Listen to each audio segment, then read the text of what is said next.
On Monday, March 28, 2022, Tesla revealed that they were looking to split their stock, which sent the price of Tesla markedly higher in pre-market trading.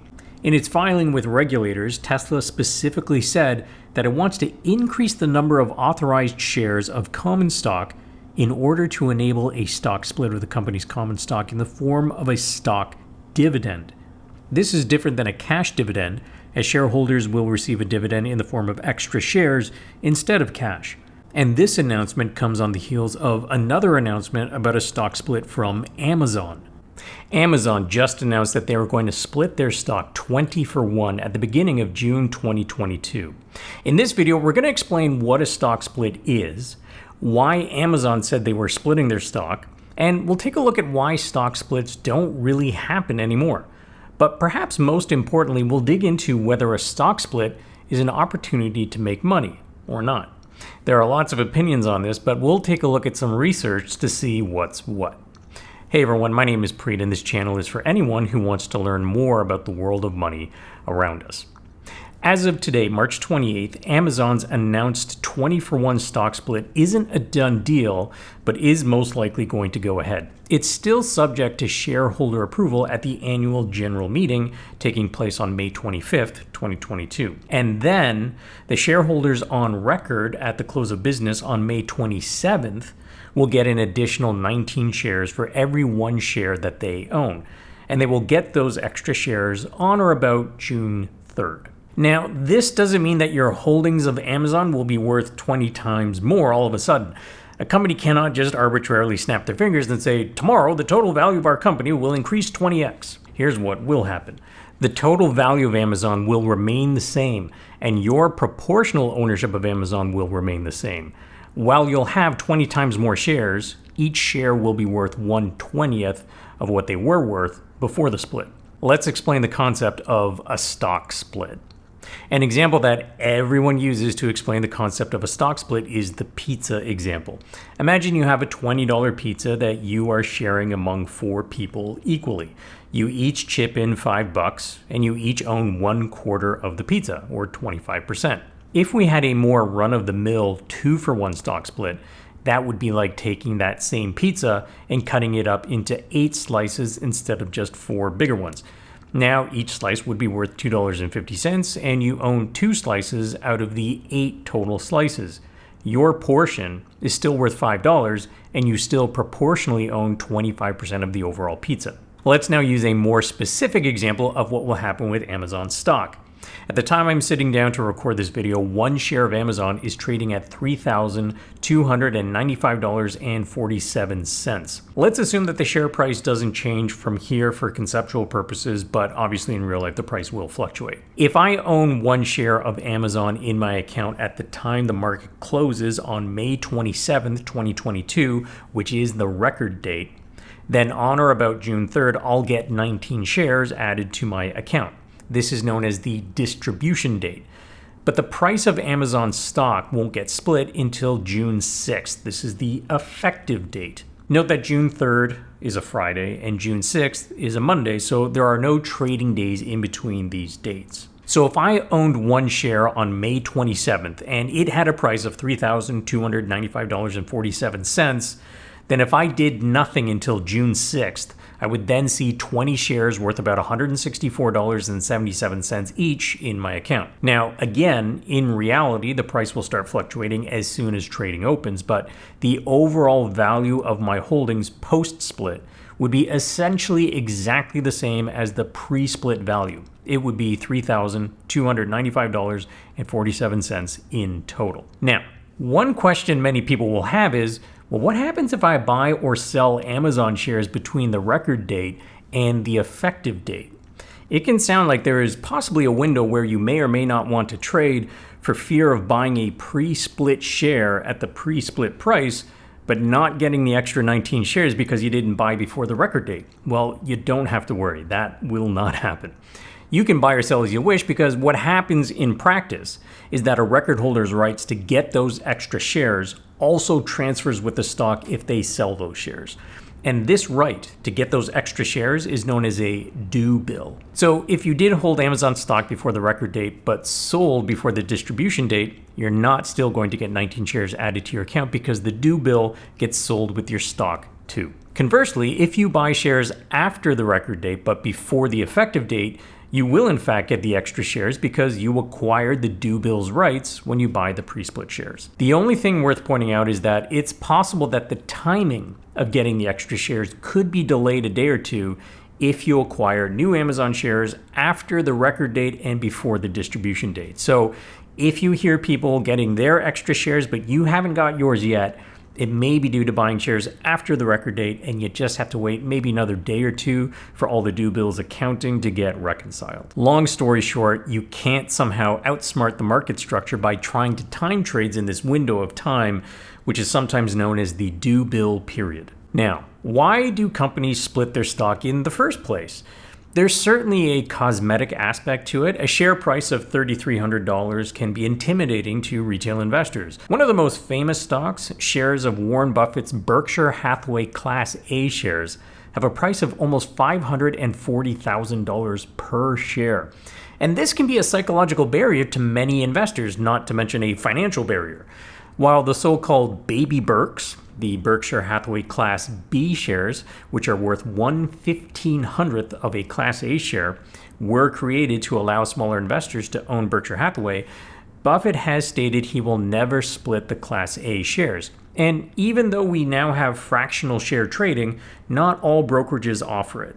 So for Amazon, taking the price down from $3,300 and change to around $165 might attract more retail interest because many more smaller investors might be more likely to buy shares. A stock split also gets the press talking about the company, so there is certainly a publicity angle to it, especially since stock splits are so rare these days. They really do stick out.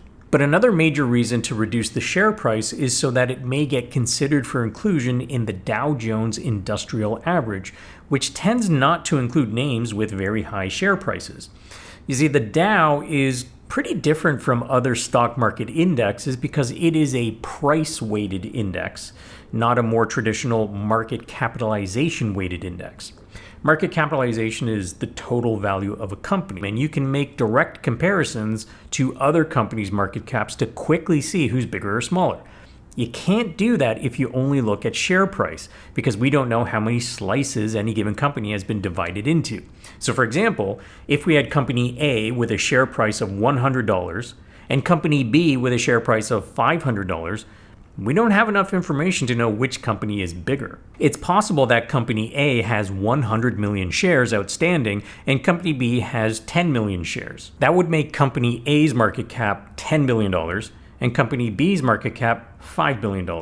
The total value of company A would therefore be twice as big as company B. The short explanation is that this stock split means if Amazon's share price is more in line with other companies, it is more likely to be added to this particular index. And that means more index funds that track the Dow might be then required to buy Amazon stock. This would be expected to put slightly more upward pressure on the price, all other things being equal. A stock split can also increase the liquidity of a stock. And while Amazon is a very liquid stock, a lower share price could also reduce the bid-ask spread of the stock, making it more efficient to trade. Another reason for stock splits is that they can make employee benefits more flexible. If a company awards stock to employees and those employees are unable to sell partial shares, they would be forced to sell only in $3,000 increments or whatever the share price is.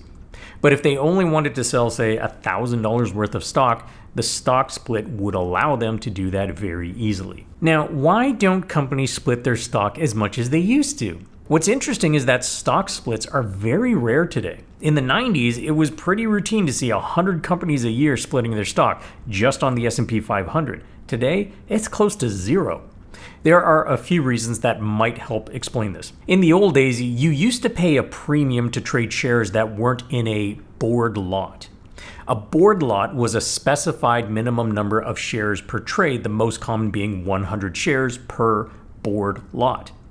A board lot had a certain trading commission, but if you wanted to trade an odd lot, which is just a number of shares that isn't a board lot, so like 20 shares or 110 shares, then the commissions charged could be significantly higher. So it made more sense to keep stock prices down so that more investors could trade board lots and keep their trading costs lower. Of course, over time, the need to purchase board lots has basically disappeared. The commission schedules today are either low flat rates or commission-free, and many retail investors buy odd numbers of shares or even just one share at a time. And of course, we've recently seen the rise of fractional shares, so you can place orders to buy fractions of a share. That means that the share price of a stock is almost irrelevant today when it comes to placing trades. We've also seen a growth in investment funds over the last 40 years, and with more people buying funds, share prices of individual stocks are less of a concern as the fund managers are managing large pools of capital for whom the prices of individual shares, as it relates to their ability to trade them, are pretty much inconsequential. Now, here's the real question. Do stock splits lead to a company becoming more valuable? The chief economist for the NASDAQ wrote in a blog post that stocks that split outperformed the market. So does that mean you should always buy stocks of companies that have announced that they are going to split? Case closed?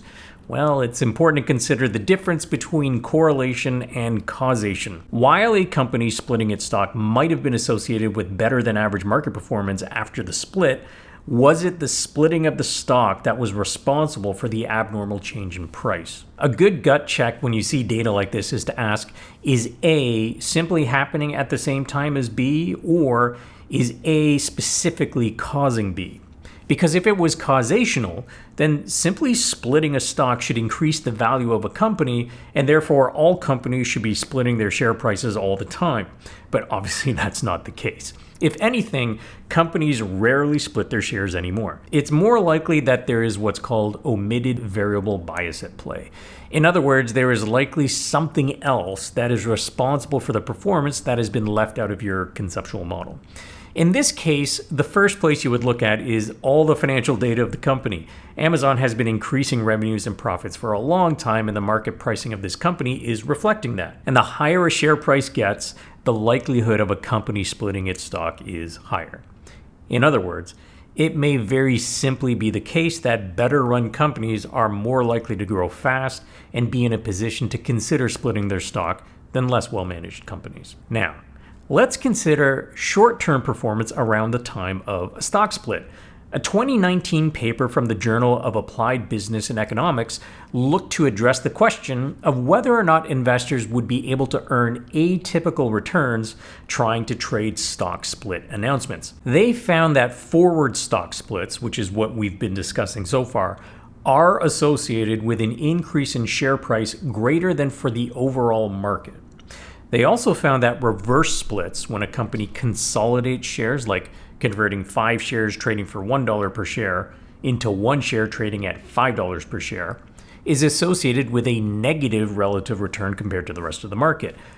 But these relative performance differences did not allow for investors to profit atypically. The authors found that the prices of companies would start to change about 4 weeks before the stock splits would get publicly announced. So by the time anyone heard about any official plans for a stock split, the price of the shares had already moved in the expected direction. After the announcement, after taking into account the risk-adjusted returns, the share prices did not offer better returns for investors. So, what should you do about Amazon stock splitting?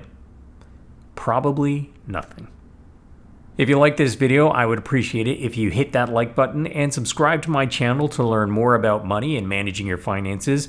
And of course, hit the bell to turn on notifications for when I publish new content, and I will see you in the next video.